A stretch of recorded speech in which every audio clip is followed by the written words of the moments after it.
Luke Hartwell had ridden fence line for 20 years, but he'd never seen anything like this. The morning was bitter cold. The kind that made breath freeze in the air and turned Wyoming prairie into endless white.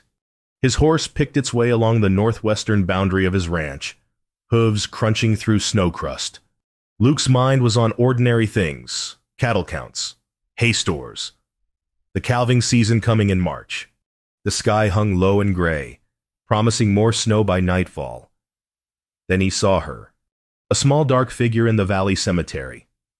Struggling with something, Luke reined in his horse, squinting against the glare of sun on snow, even from a quarter-mile away.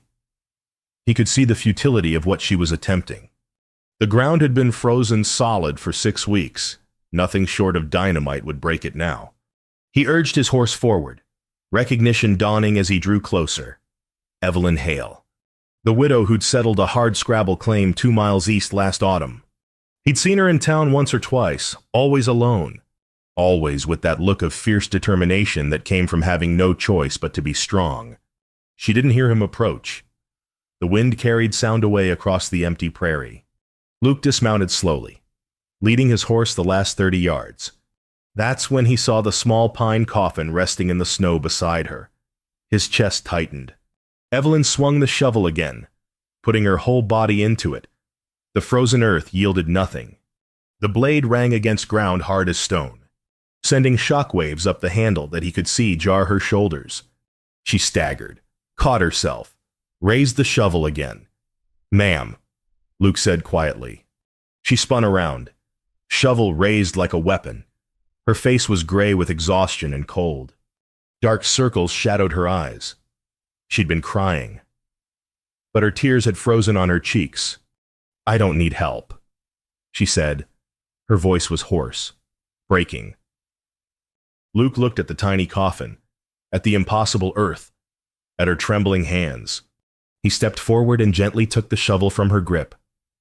"Let me," he said. She didn't fight. Her hands fell to her sides. Luke positioned himself and drove the shovel down with all his strength. The ground resisted, then gave slightly. He worked the blade, loosening a chunk of frozen dirt. It was going to take hours. He set his jaw and kept digging. Evelyn sank to her knees beside the coffin, one hand resting on its rough pine surface. She didn't speak. Luke didn't ask questions. The only sounds were his shovel striking earth, his breathing growing heavier with effort, and the wind moving through the bare branches of a cottonwood tree at the cemetery's edge. An hour passed. Luke's shoulders burned. Sweat froze on his neck despite the cold. He'd cleared maybe 18 inches of depth. The sound of approaching horses made him look up. Miguel and old Thomas, 2 of his hired hands, rode into the cemetery. They took in the scene with one glance, Luke digging, the woman kneeling, the small coffin. Miguel dismounted without a word. He walked to his saddle, pulled out a pickaxe he'd brought for fence work. Old Thomas joined him. Together they began working alongside Luke, taking turns with shovel and pick. 3 men digging a grave for a child they'd never known. One woman keeping vigil beside a daughter she'd never see grow up. The hole deepened slowly. 2 feet. 3 feet deep enough. Miguel stepped back first, removing his hat. Old Thomas and Luke did the same. The grave was ready. Evelyn stood on legs that trembled. She bent and lifted the small coffin. It was so light. That was the cruelty of it. Clara had weighed almost nothing, even alive, in death. She was lighter still. Luke moved to help, but Evelyn shook her head. She needed to do this part herself. She knelt at the grave's edge and lowered the coffin with shaking arms. The pine box settled on frozen earth with a soft sound that seemed too quiet for something so final. Evelyn stayed kneeling, staring down. Her lips moved, but no sound came out. Luke had seen grief before. He'd lost his younger sister to scarlet fever when he was 12. He'd watched his father bury her, watched his mother stop speaking for 3 months afterward. He'd stood at graves of friends, neighbors, hired men killed in accidents. But this, a mother burying her only child alone in January snow, this was different. He reached into his coat and pulled out the worn Bible he always carried. His hands were stiff with cold as he opened to the passage he wanted. The pages were familiar, creased from use. "Ma'am," he said gently, "if you'd permit me." Evelyn looked up at him with empty eyes. She nodded once. Luke's voice was steady as he read. "He shall feed his flock like a shepherd. He shall gather the lambs with his arm, and carry them in his bosom." The words from Isaiah felt inadequate, but they were all he had. He continued, reading verses about children in heaven, about God's tender mercies and comfort for those who mourn. His voice was the only sound besides the wind. Miguel and old Thomas stood with heads bowed. Evelyn's shoulders began to shake. Then the sobs came. Wrenching sounds that seemed torn from somewhere deep. Luke kept reading. "The Lord is nigh unto them that are of a broken heart, and saveth such as be of a contrite spirit." When he finished, he closed the Bible carefully. The silence that followed felt sacred somehow. Luke nodded to his men. Together they began filling the grave, working gently, respectfully. Miguel found 2 sturdy pine branches and lashed them together with leather cord from his saddle, forming a simple cross. The mound of earth grew. Luke patted it smooth with the back of the shovel. Miguel placed the cross at its head, driving it deep enough to withstand the wind. "She'll need a proper stone come spring," old Thomas said quietly to Luke. "I can carve one." "That'd be good," Luke replied. Evelyn hadn't moved. She stood beside the grave, arms wrapped around herself, staring at the fresh-turned earth. The sun was dropping toward the western horizon. Temperature would plummet once darkness fell. Luke glanced at his men. They understood. "We'll head back to the ranch," Miguel said. He touched his hat brim toward Evelyn. "Ma'am, you have our sympathies." Old Thomas nodded his agreement. They mounted and rode off, leaving Luke alone with the widow. "Where's your place?" Luke asked. 2 miles east," Evelyn said. Her voice sounded distant, like it was coming from somewhere far away.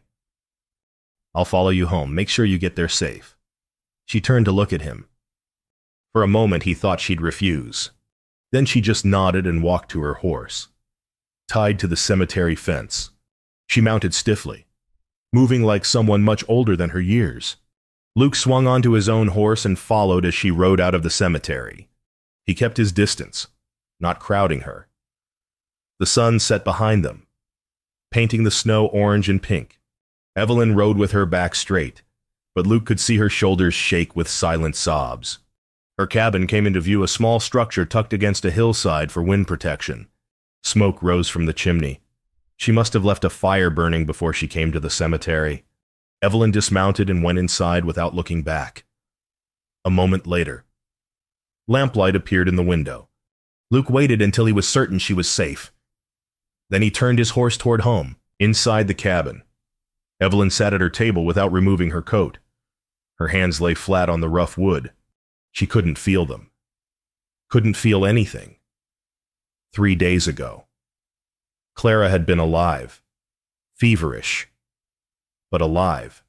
Evelyn had ridden 8 miles through darkness to fetch Dr. Morrison from town. Her infant daughter wrapped in blankets and burning hot against her chest. The doctor had followed her back. But by the time they arrived, Clara's breathing had changed. By dawn, she was gone. The doctor had been kind. He'd helped Evelyn wash Clara's tiny body, had wrapped her in clean linen. Then he'd left, promising to send word to neighbors. But no one had come. It was January, the hardest month. Everyone was dealing with their own struggles, their own stock to feed, their own challenges with this brutal winter. Evelyn had understood. She'd always understood. When her husband Daniel died under a fallen timber 14 months ago, neighbors had helped at first. They'd brought food, offered assistance, but frontier kindness had limits. People had their own lives, their own troubles. Eventually, everyone drifted back to their own concerns. She'd learned to manage alone, taught herself to handle Daniel's work feeding cattle, mending fence, hauling water from the creek. She'd been proud of her independence. When she discovered she was carrying Daniel's child, she'd been terrified and grateful both. A piece of him, still alive. Clara had been born in May, delivered by a midwife from the neighboring claim. The woman had stayed 2 days, then left, Evelyn and Clara, alone together. It had been enough, more than enough, until 3 nights ago. Evelyn had built the coffin herself yesterday. She'd measured it carefully, using pine boards Daniel had saved for building a crib. The irony wasn't lost on her. She'd lined it with fabric from her wedding dress white linen, carefully cut and sewn. Clara deserved something beautiful. This morning, she'd loaded the coffin onto her wagon and driven to the cemetery. She'd unloaded it herself. She'd picked up the shovel with grim determination, fully intending to dig the grave alone. But the ground had defeated her. After 2 hours of futile effort, her arms shaking, her hands blistered, she'd made almost no progress. The earth was simply too frozen. Then he'd appeared. The rancher. Luke Hartwell, she knew his name from town. He ran one of the larger spreads in the territory, had a reputation for fair dealing and quiet competence. He'd taken the shovel without hesitation, hadn't asked questions or offered empty platitudes, just dug. When his men arrived, they dug too. 3 strangers working in the cold to help her bury her daughter. The kindness of it broke something in her. All the fierce independence she'd cultivated, all the walls she'd built to survive alone, they crumbled in the face of simple human compassion. Evelyn finally moved, pulling off her coat. Her hands were numb, her feet too. She added wood to the stove and stood close to it, trying to thaw. But the cold she felt wasn't the kind that heat could touch. Tomorrow she'd wake up and Clara would still be gone. The day after that, the same, and the day after that. An endless succession of days without her daughter. She thought about the rancher reading from his Bible, the steadiness of his voice, the way he'd stayed until the grave was filled and marked, the way he'd followed her home to make sure she arrived safely. Maybe surviving alone wasn't the same as living. Maybe there was another way. But tonight, she was too tired to think about it. Tonight, she could only sit by the stove and let the tears come. Luke returned the next morning as promised. He brought a wagon load of split firewood and a sack of supplies from his ranch stores. Evelyn heard the wagon approaching and stepped outside. The day was bright, sun glinting off fresh snow that had fallen overnight. Everything looked clean and new, which felt wrong somehow. "Morning," Luke said, touching his hat brim. "Brought firewood. Thought you might be running low. I have enough." Evelyn said, it was automatic, the response she'd trained herself to give. "Then you'll have more." Luke replied. He began unloading without waiting for permission. Evelyn watched for a moment, then moved to help. He didn't stop her. They worked in silence, stacking wood against the cabin wall. When the wagon was empty, Luke walked to her barn. "Your door's hanging crooked," he observed. "Hinge broke. Yes, I've been meaning to fix it. I'll do it now if you've got spare hardware." She showed him where Daniel's tools were kept. Luke worked efficiently, removing the broken hinge and replacing it with one from Daniel's collection. The door swung smoothly when he finished. "Thank you," Evelyn said. The words felt small. "Coffee, if you have it," Luke asked. She nodded and led him to the cabin. Inside, she poured coffee from the pot on the stove. They sat at her table, the same table where she'd sat alone last night. "Your cattle look thin," Luke said. "You got enough hay?" "Enough to get through. I'll bring some extra." "No charge, I've got surplus this year." Evelyn wanted to refuse. Pride demanded it, but pride wouldn't feed her cattle. "That's generous," she said instead. They drank coffee in silence. It wasn't uncomfortable. Luke seemed content to sit quietly, and Evelyn found she didn't mind the company. The baby. Luke said finally. Clara. Evelyn nodded, throat tight. My sister died when she was 7. Luke said, Sarah. Scarlet fever took her in 3 days. I remember my pa digging her grave. Remember thinking the ground shouldn't be so hard when someone so soft was going in it. I'm sorry, Evelyn whispered. Long time ago, but you don't forget. Luke finished his coffee. I'll be back in a few days. Check on things. You don't have to. I know, he said. But I will. He left with the same quiet efficiency he'd arrived with. Evelyn stood at her window, watching his wagon disappear over the ridge. 3 days later, he returned. He brought hay this time, helped her distribute it to her small herd. The next week, he brought lamp oil and coffee. The week after that, he repaired a section of fence damaged by wind. A pattern emerged. Every few days, Luke would arrive with some practical purpose fence to mend, wood to split, supplies to deliver. He never came empty-handed, never stayed too long. They'd share coffee, exchange a few words, fall into comfortable silence. Evelyn found herself watching for him on the days he didn't come. The cabin felt emptier on the days he did. Something in her chest loosened slightly. One afternoon in late January, Luke noticed her fiddle hanging on the wall. You play? He asked. Used to. Before. Play something now. She hesitated, then took down the fiddle. Her fingers were stiff at first, but memory guided them. She played a simple folk tune, something her mother had taught her. The notes filled the cabin, chasing away silence. When she finished, Luke was smiling slightly. That was fine, he said. Real fine. Do you play anything? Can't carry a tune in a bucket, but I like listening. She played another song, then another. Luke sat at her table, drinking coffee, listening, for the first time since Clara died. Evelyn felt something other than grief. Not happiness, not yet, but maybe the possibility of it, somewhere down the line, when Luke left that evening. Evelyn realized she'd smiled, just briefly, but it had happened. The ice was beginning to thaw. February arrived with deceptive calm. The sky stayed clear for days, and temperatures rose enough that snow began melting in the afternoon sun, freezing again at night into treacherous sheets of ice. Luke's visits had become routine. Evelyn expected him every 3 or 4 days. She'd started timing her chores so she'd be near the cabin when he usually arrived. She told herself it was practical if he was helping with heavy work. She should be available, but she knew it was more than that. They talked more now.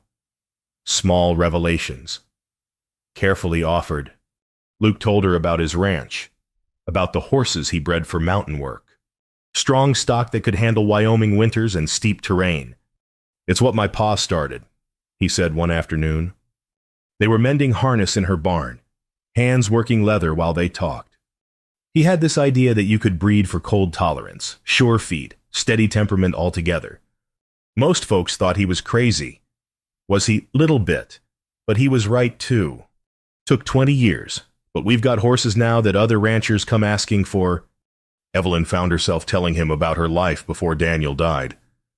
How she'd grown up in Missouri, daughter of a schoolteacher.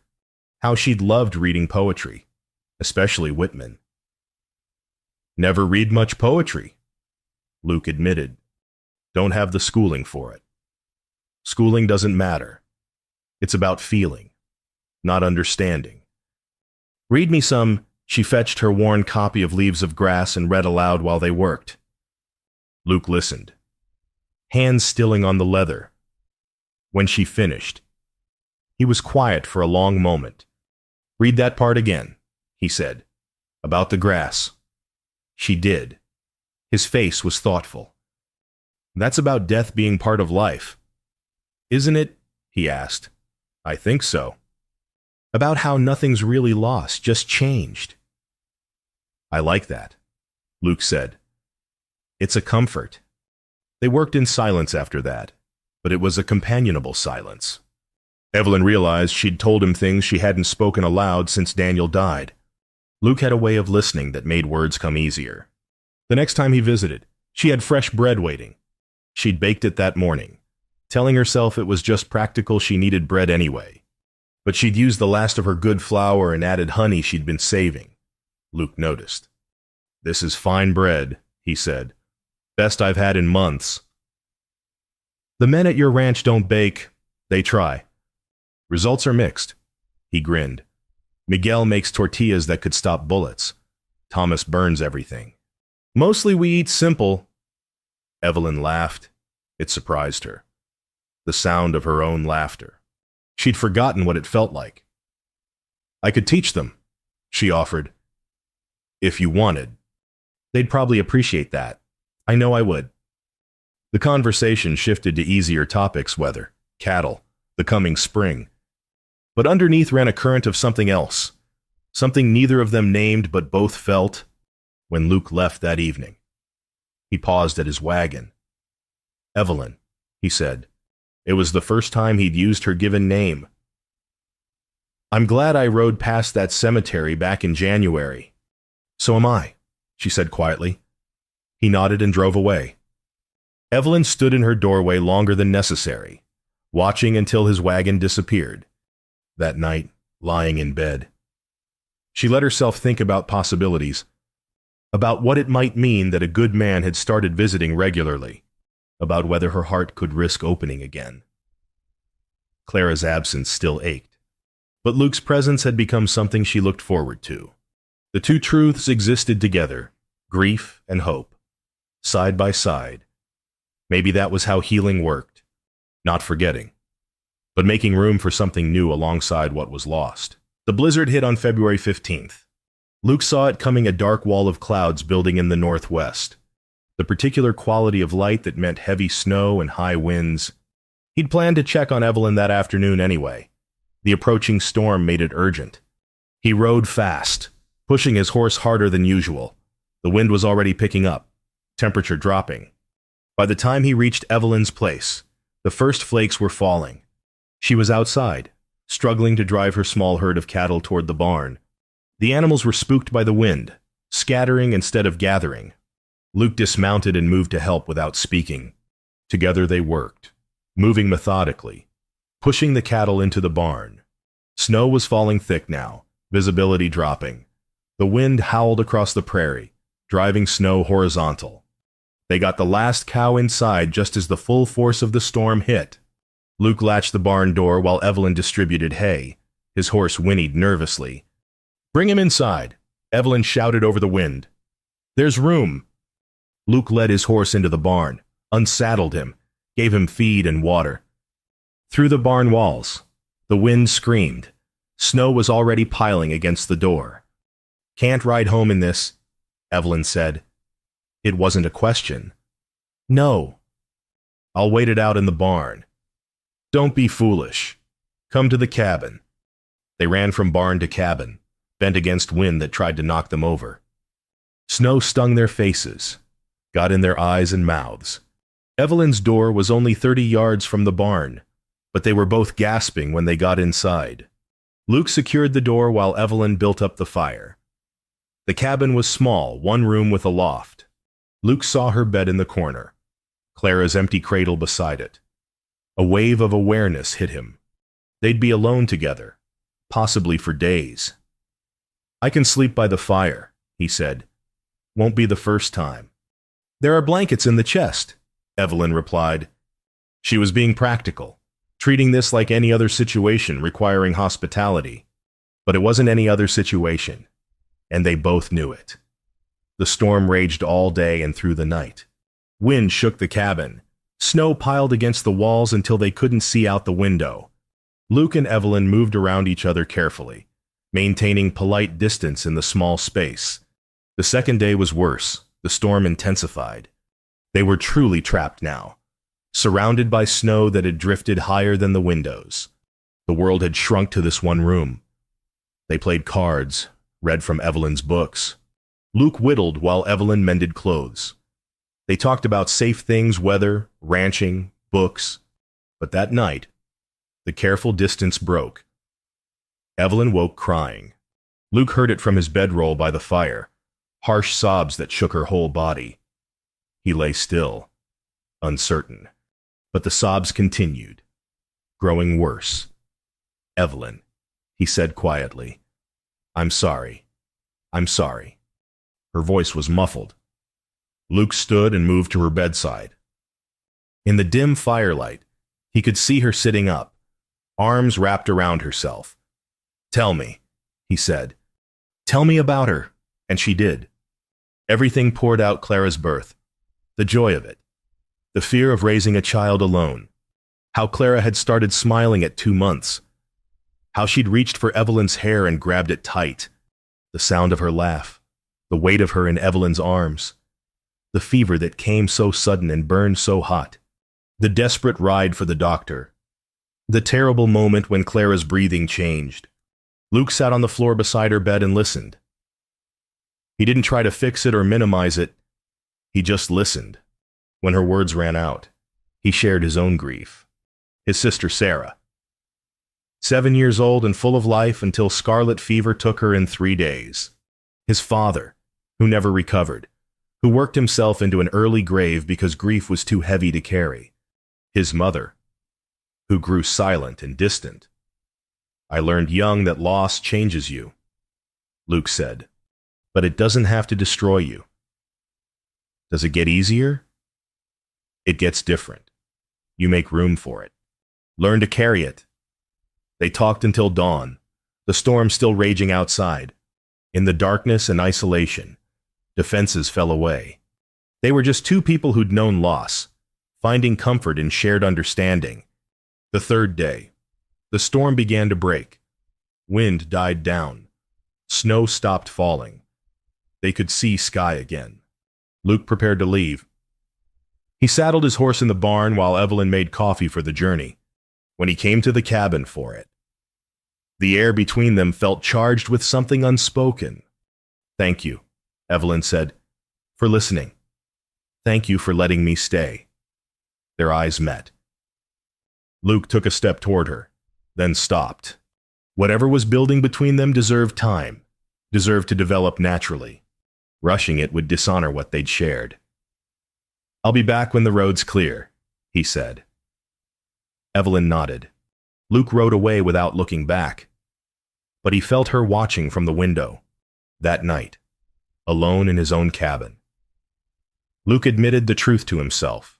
He loved her, not from pity or obligation, but from genuine affection and respect. The question was what to do about it. Luke rode into town the first week of March, needing supplies and dreading the visit in equal measure. Winter had kept most folks isolated, but the warming weather brought people out. Main Street was busy. He tied his horse outside the general store and went in. The store was crowded. Conversation stopped when he entered, then resumed with telling glances in his direction. Luke gathered what he needed: coffee, flour, lamp oil. At the counter, Mrs. Agnes Thornton stood gossiping with the shopkeeper's wife. Visiting that widow awful regular. Mrs. Thornton was saying, 3 times a week, I heard, "Well, she's alone out there." The shopkeeper's wife replied, "Alone is one thing, but a man and a woman. Unchaperoned." Mrs. Thornton caught sight of Luke and had the grace to flush slightly, but she didn't stop. "Mr. Hartwell, we were just discussing your charity work." The way she said charity made it sound like something shameful. "Just being neighborly," Luke said evenly. "Of course, though some might wonder at the propriety. A widower visiting a widow so often. People do talk." Luke paid for his supplies without responding, but the words followed him out of the store, on the street. He caught more whispers, more speculative looks. He rode home troubled. Not by the gossip itself, he'd lived long enough to know people talked, but by what it made him question. Why had he started visiting Evelyn? Was it truly neighborly concern? Or had he seen a vulnerability he could exploit? Did he love her? Or did he just need to be needed? The questions gnawed at him. That night, lying awake, Luke forced himself to examine his motives honestly. He'd been drawn to her from that first moment in the cemetery. Yes. But was it love or pity? He stayed away. 1 week became 2. He told himself he needed clarity, needed to be certain his feelings were genuine before proceeding. But staying away brought its own clarity. He missed her. Missed their conversations, her laugh, the way she read poetry. Missed the feeling that came from being with someone who understood loss without needing it explained. Still, he stayed away. If he couldn't be certain of his heart, he had no right to involve her. The decision was taken from him on a gray morning when Evelyn rode into his ranch yard. She sat her horse with the same fierce determination he'd seen that January day in the cemetery. "My milk cow's sick," she said without preamble. "Needs doctoring. I came to ask if you'd look at her." Luke wiped his hands on his trousers, suddenly nervous. "Of course. Let me get my kit." They rode to her place in silence. The cow was indeed sick, bloated stomach. Signs of grain found her. Luke treated her while Evelyn watched. "She'll recover," he said finally. "Keep her off feed for a day, then start slow." "Thank you." Evelyn paid him with the coins that were meant for next month's supplies. Luke started to refuse, then saw the pride in her face and accepted. They stood in her barn, the sick cow between them.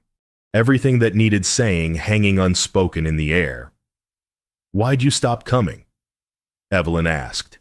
Luke met her eyes. "Town talk made me question my motives." "And what did you decide?" "That I needed to be certain.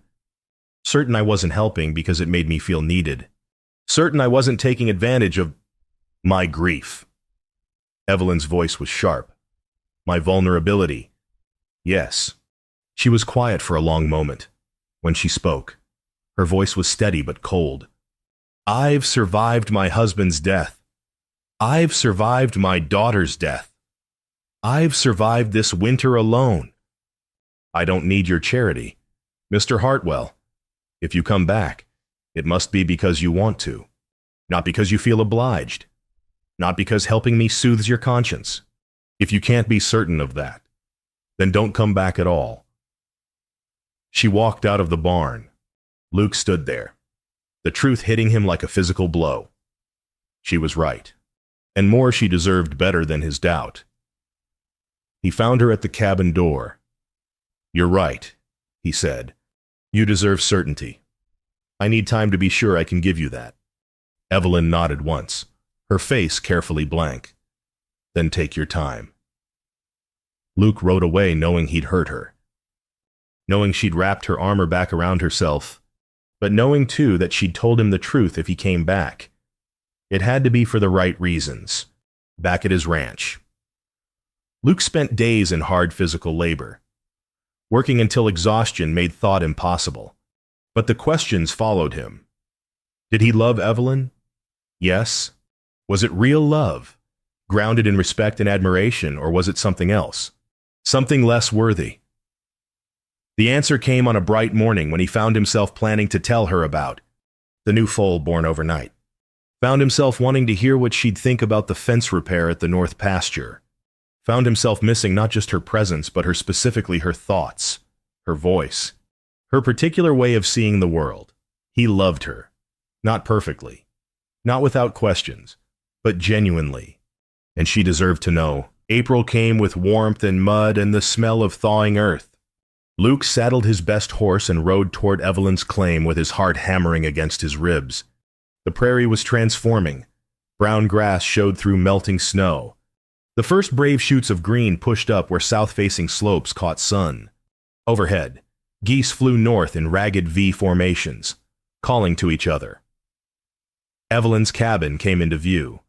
She was outside, working the garden plot beside her house.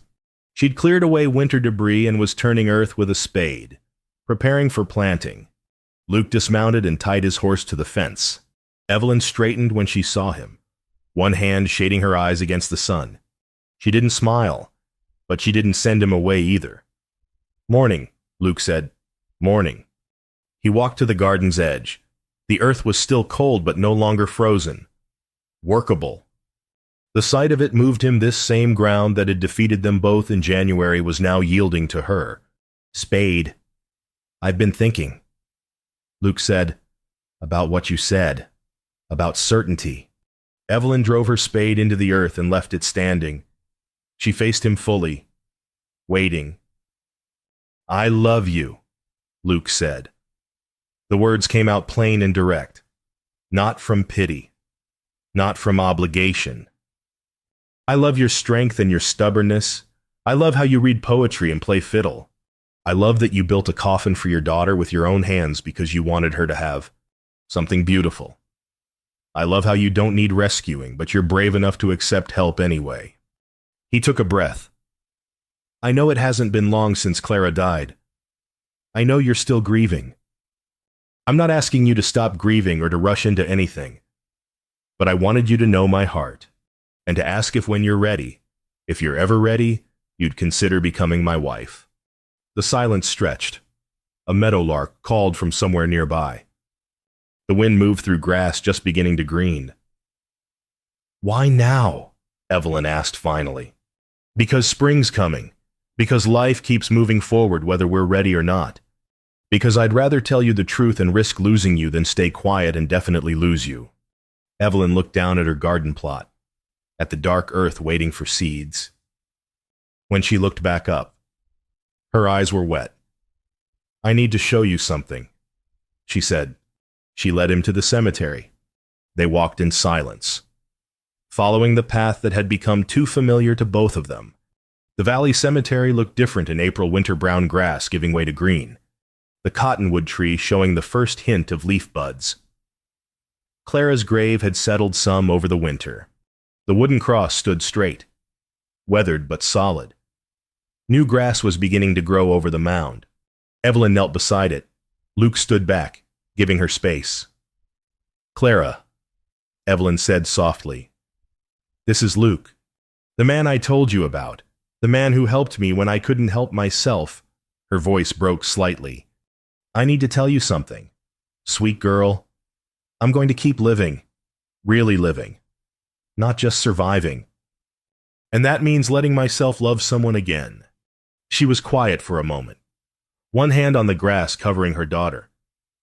I think you'd have liked him, she whispered. She stood and turned to Luke. Tears tracked down her face, but she was smiling. Yes, she said. When I'm ready, yes. Luke closed the distance between them and took her hands. They were work-roughened, strong, capable hands. Hands that had built a coffin and planted seeds and learned to survive alone. There's no rush, he said. We'll take whatever time you need. I know. She squeezed his hands. That's why I said yes. They stood together beside Clara's grave. Two people scarred by loss, choosing to risk love anyway. The spring sun warmed their faces, around them. The world was turning green. They married in May, when the prairie was fully green and wildflowers dotted the hillsides. It was a small ceremony at Luke's ranch. Miguel and old Thomas stood as witnesses. A circuit preacher happened through and performed the service on a Sunday afternoon. 3 neighboring families came, and Mrs. Thornton attended with pursed lips and grudging congratulations. Evelyn wore a dress she'd sewn herself from blue calico. She'd left off mourning black, but the dress was simple, practical. She carried wildflowers she'd picked that morning, prairie roses and blue flax. Luke wore his Sunday best and couldn't stop smiling. The vows were traditional. Love, honor, cherish. In sickness and health till death.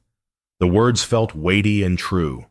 When Luke slipped the ring on Evelyn's finger, his mother's ring, saved for years, his hand shook slightly.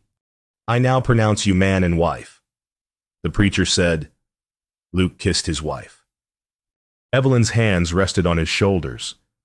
The small gathering applauded. There was cake and coffee afterward. Miguel had attempted baking and produced something edible if dense. Evelyn laughed when she tried it, promised to teach him properly. The neighbors left as evening came on, wishing them well. That night, Evelyn stood in Luke's cabin, their cabin now, looking at the home she'd share. It was larger than hers, better built. There was room for her books, her fiddle, room for a life. "We can bring your things tomorrow," Luke said. "Whatever you want from your place. I'd like to keep my claim." Evelyn said, "If that's all right, maybe use it for summer pasture, or it's yours to keep." Luke interrupted gently. "I'm not asking you to give up your independence." She smiled at that. "I know. It's one reason I married you. The next weeks were an adjustment, learning to share space, learning each other's habits and rhythms." Luke rose before dawn. Evelyn liked to read late into the night. He was methodical and patient. She was quick and intuitive. But they complemented each other, filled in each other's gaps. Evelyn taught Miguel and old Thomas to bake bread. She organized Luke's chaotic record-keeping. She brought music into the ranch house fiddle in the evenings, sometimes her voice singing old ballads. Luke gave her space for her grief. Some mornings he'd wake and find her already gone, knowing she'd ridden to the cemetery. He never followed, never asked. When she came back, he'd have coffee waiting. One morning in late May, Evelyn suggested they visit Clara's grave together. They rode out in the golden morning light. Spring was in full bloom now. The cemetery was carpeted with wildflowers. Clara's grave had greened over completely, peaceful and settled. Evelyn had brought flower seeds, blue flax, the same she'd carried at her wedding. She knelt and planted them around the grave marker, while Luke mended the cemetery fence nearby. They worked in companionable silence. The meadowlarks sang. Wind moved through new grass. The world was alive with growing things. Old Thomas finished the stone. Luke said, "Want to see it?" He brought it from his saddlebag, a flat piece of granite, carefully carved. Clara Rose Hale, born May 3, 1885, died January 10, 1886, beloved daughter. "It's beautiful," Evelyn whispered. Together they set it in place, replacing the wooden cross. The stone would last, would mark this place where her daughter rested. When they finished, they stood together looking at it. Luke's arm was around Evelyn's shoulders. Her hand rested on his chest. "She'll always be part of us," Evelyn said. "Part of our story." "Always," Luke agreed. They rode home slowly, savoring the warm afternoon. The cemetery disappeared behind them, but it would always be there, a place to remember, to grieve, to honor what was lost. But ahead lay their ranch, their home, their life together. Ahead lay possibility and hope and the everyday work of building something lasting. That evening, Evelyn played her fiddle on the porch while Luke mended tack. The music drifted across the prairie, joyful and haunting both. Life and loss, woven together. Grief and hope, learning to coexist. Luke looked at his wife in the golden light. Her eyes closed as she played, and felt gratitude wash over him. For the frozen January morning that had brought him to a cemetery, for the courage to stay when staying was hard, for the grace of second chances. Evelyn finished playing and opened her eyes, found Luke watching her. "What?" she asked, smiling. "Just thinking how lucky I am." "We both are," she said. She was right. They'd both known terrible loss. But they'd also found something rare, a love forged in the hardest season, tested by grief and doubt, strong enough to last. The sun set over the prairie, painting everything gold and rose. Inside, the lamps were lit, the home was warm, and two people who'd once been alone had found their way to belonging. Spring had come, and with it, the promise that life, however hard, continues. That love, however scarred, endures. That hope, however fragile, is worth choosing again and again.